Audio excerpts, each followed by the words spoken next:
Kaya bilang natatanging proteksyon sa kanila at para mas mapakinabangan nila ang pinaghirapan nilang kita, nananawagan ako sa Kongreso upang maipasa ang batas na magbibigay ng bahagyang ginhawa para sa ating bayaring buwis.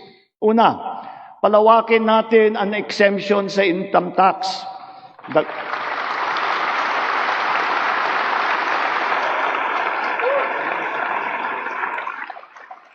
Dagdagan natin ang mga manggagawang malilibre sa buwis sa kanilang kita. Isasama na natin ang mga kumikita ng hindi lalagpas sa 350,000 pesos kada taon.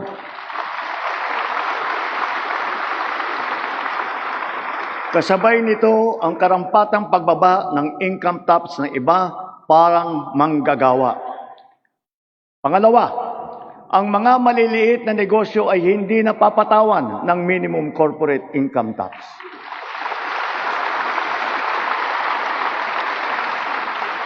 Pangatlo, para mapanatag ang loob ng taong bayan ang pagbigay ng amnesty para sa mga hindi nabayarang buwis tulad ng income tax, estate at donors tax at value-added tax.